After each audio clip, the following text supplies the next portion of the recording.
TitleMatchNetwork.com. What about Bobby Heenan? Did you get along with Bobby outside the ring? He kills me that I can't. He kills me and I can't communicate with him like I want to. Yeah, I get a little choked up about Bobby because every year, just about at Christmas time for years, I'd always have a little ritual. He'd either call me at my house on Christmas Eve or I'd call him. Right. And we'd do our little sheet thing. It was a little sheet thing.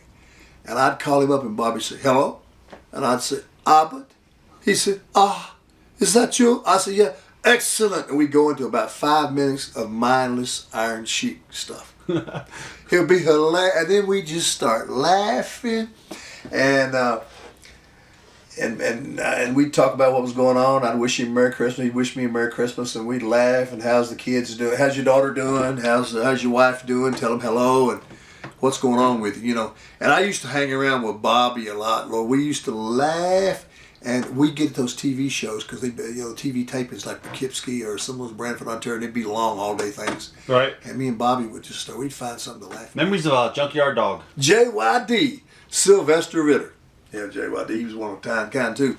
The dog was fun in the dressing room, man. We used to have some good laughs with him, and that was a time when we were all running around the road together. My friend, when you travel on the road that much together, we were seeing each other more than we were our friends, our family, our girlfriends, significant others, or whatever, you know. And so when you see each other that much, you're going to be close, right? Yeah. Me and JYD went to Australia together, you know, and did a tour over there and come back, and he was one of a kind. He's a real trendsetter, man. Everybody loved the dog. And, I remember he was a huge star even before he came to the WWF down in Louisiana, and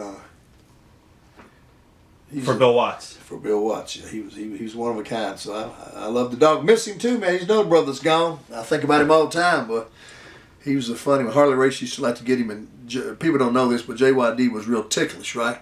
And every time Harley would see him in the dressing room, Harley would get that old look, and Harley would stick them fingers out like this, like he's going to, no, Harley, call him Harley, no, Harley. And Harley come over and just make out like he's going to touch him on his, and he would go crazy. I mean, I saw his big butt crawl in a locker one night. He wedged himself in a locker just so Harley wouldn't be able to tickle him, and we would just wet ourselves. Memories of Terry Funk. Terry Funk, a stud horse from down in Texas. Terry's got one speed. It's just a little faster than his brother Dory. Yeah. They're both kind of low. Terry's, what can I say about Terry Funk? He is wrestling. I mean, he is the wrestling business. I mean, and Barry Windham and Mike Rotunda used to drive him crazy because they were young at that time. And they every time they'd get around him, they'd just grab his boots and mess with him. He said, why don't y'all leave me alone? Leave me alone, damn it. I'm trying to conduct business here, and you two knuckleheads. And you know, they would just mess with him because they've known him forever, you know, since they were kids, you know. Right. And he was Terry's the kind of guy that transcends every generation. I mean, he's a wrestler's wrestler, ain't no doubt about it. And boy, I used to love to go down to Amarillo, Texas, down there where he's from, and you know, and see him down there. We'd go over and do little shows in town down there when he'd be around. And I'm glad I had a chance briefly for him to come back out, because he came back out and wrestled for a while, and you know, he had that JJ Funk with him, who was Jesse Barr. Yeah, and they came out and did a few things like that, and did a couple of cowboy gimmicks, and then Dory would come in from time to time and do stuff, but Terry is just one of them kind of cats. People in Hollywood knew Terry Funk, okay? They all knew who Terry Funk was. Because he'd give them a lot of input and choreograph a lot of their fight scenes. And you know, he was real big in that. You know, he was in that movie Roadhouse with Patrick Swayze. Right, yes, I've seen that. What about Hercules Hernandez? What are your memories of Hercules? Big Ray. I hate that he's gone. That's kind of hurt me when I heard about that. He was truly one of a kind cat. Ray was a wandering spirit, just as happy.